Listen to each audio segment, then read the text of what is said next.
Hello नमस्कार। आज हामी उचाइ र दूरीसँग सम्बन्धित एउटा सामान्य चलन चल्तीको समस्या समाधान गर्दैछौँ। सर्वप्रथम हामी प्रश्न पढौँ। हुरी बतास लागेको बेलामा एउटा 14 मिटर अग्लो रुख हावाले भाँचिएर नछुट्टिएको अवस्थामा त्यसको टुप्पोले जमिनसँग 60 डिग्रीको कोण बनाउँछ भने उक्त रुखको भाँचिएको भागको लम्बाइ कति हुन्छ पत्ता लगाउनुहोस्। यो समस्या समाधान गर्न सर्वप्रथम हामीले प्रश्न पढ्नु पर्यो। यदि विद्यार्थी भाइ बहिनीहरूले प्रश्न राम्ररी बुझ्नु भएन भने यसको अर्थ लाग्ने गरी 2-3 पल्टसम्म पढ्नु राम्रो हुन्छ। अब उचाइ र दूरीसँग सम्बन्धित समस्याहरू समाधान गर्दा तपाईहरूले त्यसलाई चित्र बनाएर गर्नुभयो भने सजिलो हुन्छ।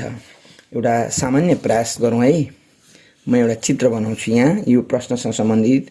सर्वप्रथम यो रुख जमिनमा हुने भएकोले म एउटा जमिनको भागमा एउटा रुखको चित्र बनाउन गइरहेछु। मानौँ यो चाहिँ जमिन छ। अब यसमा रुख हामीले रुख अग्लो रुख छ र यो रुख चाहिँ मानौँ यहाँनेरि भाँचियो र रुखको यो तलको ठुटो भाग हो। म अर्को तान्दैछु र यो माथि चाहिँ यो चाहिँ भाँचिएको भागलाई हामी डटेड लाइनले सङ्केत गरौँ। किन भन्दा यो भाँचिएर अब यतापट्टि यो टुप्पो भाँचिएर जमिनसँग यसरी यो माथिको भागले यो जुन टुप्पो छ यो माथिको भाँचिएको भाग त्यो भाग चाहिँ यसरी भाँचिएर यस्तो गरेर यहाँनेरि एङ्गल बनाउँछ र यो टुप्पोले जमिनसँग 60 डिग्रीको कोण बनाएको कुरा प्रश्नले गरेको छ र यो रुखबाट छुटिएको छैन। मानौँ यो रुखको पुरा उचाइ AB छ, यहाँदेखि यहाँसम्मको दूरी AB छ र यो M भन्ने बिन्दुमा भाँचिएको छ र यो C भन्नेमा टुप्पोले छोएको छ। यो समस्यालाई त्रिभुजमा रूपान्तरण गरी समाधान गर्नुपर्छ। त्यसैले यहाँनेरि हामी समकोण बनाउँदछौँ। अब यसलाई कसरी समाधान गर्ने हामी हेरौँ। सर्वप्रथम यो समस्यालाई सामान्य भाषाद्वारा यसलाई प्रस्तुत गरौँ।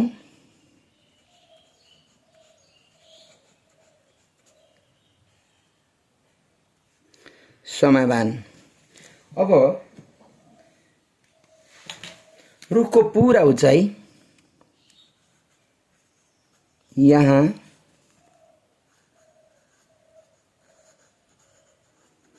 रुखको पुरा उचाइ चाहिँ AB, A देखि B सम्म मानेका छौँ। AB यो चाहिँ जम्मा 14 मिटर छ। रुखको पुरा उचाइ 14 मिटर छ।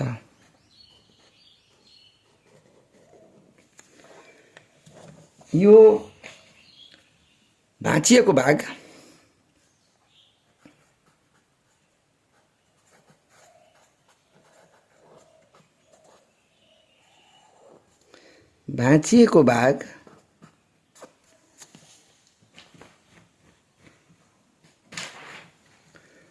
AM हो।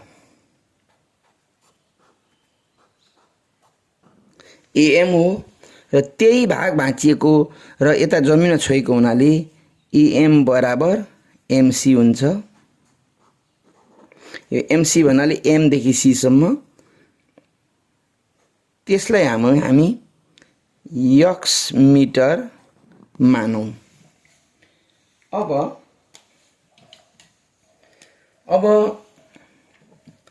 X metre मानौं। यो टुप्पोले बनाएको जमिनसँग, यो जमिनको लेभल हो अथवा होरिजोन्टल लाइन, योसँग 60 डिग्रीको कोण बनाएको छ। भाँचिएको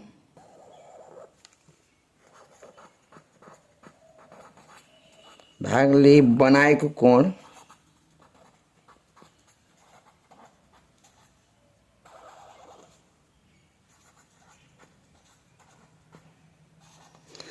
चाहिँ कुन छ त भन्दा एंगल एमसीबी। कोण जहाँ परेको छ त्यो अक्षर बीचमा राख्नुपर्छ। एंगल एमसीबी इक्वल्स 60 डिग्री छ। हामीले यो भागलाई यक्सले जनायौं, यक्स मिटरले। यतापट्टि यो पनि यही चीज भाँचिएर आएको हुनाले, यही यता लर्किएर भाँचिएर आएको हुनाले यसलाई पनि यक्स मिटर नै भनौं। यो जम्मा उचाइ चाहिँ नि हाम्रो 14 मिटर छ। त्यसलाई म यहाँनेरि लेख्छु। यो यहाँदेखि तलसम्म चाहिँ यो यहाँसम्म जम्मा 14 मिटर छ। यसरी हामी यसरी संकेत गर्न सक्छौं र यो चाहिँ 14 मिटर छ। त्यसले यहाँ म 14 मिटर लेखेँ। जम्मा रुख चाहिँ 14 मिटर छ। यसरी नक्सा पुरा हुन्छ। अब हामीले यो भाँचिएको भाग नै निकाल्नु पर्ने छ। यसैले हामीले यहाँनेरि प्रश्न चिन्ह खडा गरौँ। अब यहाँ एउटा समकोणी त्रिभुज बनेको छ। समकोणी त्रिभुज बनेको छ।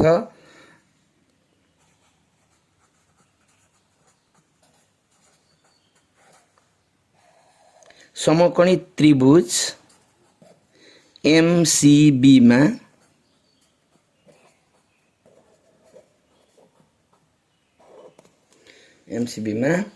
हाम्रो यो भाग रहेको भाग चाहिँ जम्मा 14 छ भने, यहाँ यक्स छ भने, अथवा यो टोटल 14 छ, यो यक्स छ भने यता 14 माइनस यक्स हुन्छ र यो समकोणी त्रिभुजमा रिफरेन्स एंगल यो हुँदा यो परपेंडिकुलर अर्थात अपोजिट साइड हुन्छ र यो चाहिँ हाइपोटेनस हुन्छ।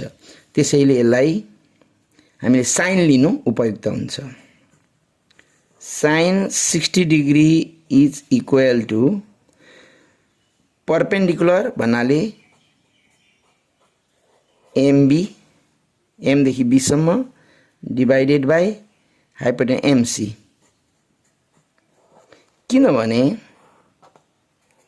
हामीलाई थाहा छ साइन को कुनै थीटा बराबर चाहिँ पी का मुनि एच हुन्छ। यो चाहिँ हामी यहाँनेरि किनभने दियौं है, यति हुन्छ। और साइन 60 डिग्री को भ्याल्यू हुन्छ √3 divided by 2 is equal to MB भन्नाले यो चाहिँ एमबी भन्नाले एबी बाट एएम कटाउनु पर्छ। एबी माइनस एएम अनि एमसी और √3 divided by 2 is equal to AB हाम्रो ए देखि बी सम्म हाम्रो 14 मिटर छ माइनस ए देखि एम हामीले यक्स मानेका छौं, एएम हामीले यक्स मानेका छौं। यही भाँचिएर यता आएको हुनाले एमसी पनि यक्स नै भयो। और अब हामी क्रस गुणा गर्छौं अर्थात बाई क्रस मल्टिप्लिकेसन यो √3x is equal to 214 is equal to 28 minus 2x। यो पछाडिबाट ट्वाइस एक्सलाई हटाउन हामीले √3x प्लस ट्वाइस एक्स, यो यसलाई हटाउन प्लस ट्वाइस एक्स गरिन्छ, त्यो काटिन्छ, यता पछाडि प्लस ट्वाइस एक्स गर्दा अगाडि पनि प्लस ट्वाइस एक्स गर्नुपर्छ। अत यो 28।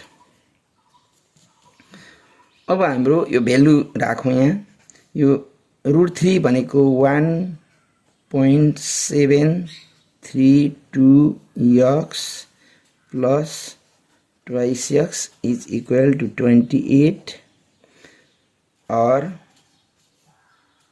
यसलाई जोड्दा यो र यो जोड्दा 3.732x हुन जान्छ इज इक्वल टु 28 और एक्सलाई मात्र यहाँ राख्दा यो भागले डिभाइड गर्नुपर्छ, त्यसैले यता डिभाइड काटिन्छ, यतापट्टि पनि डिभाइडै गर्नु पर्यो। 28 डिभाइडेड बाई 3.732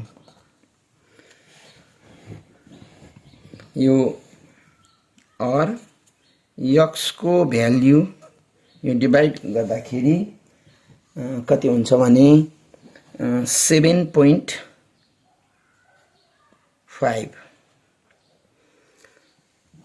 हुन्छ मोटामोटी। देयरफोर अब यति आयो। यो जुन हामीले एक्स केलाई मानेका छौं भन्दा बाँचिएको भाग, यहाँ कन्क्लुजन हामी लेखौं। देयरफोर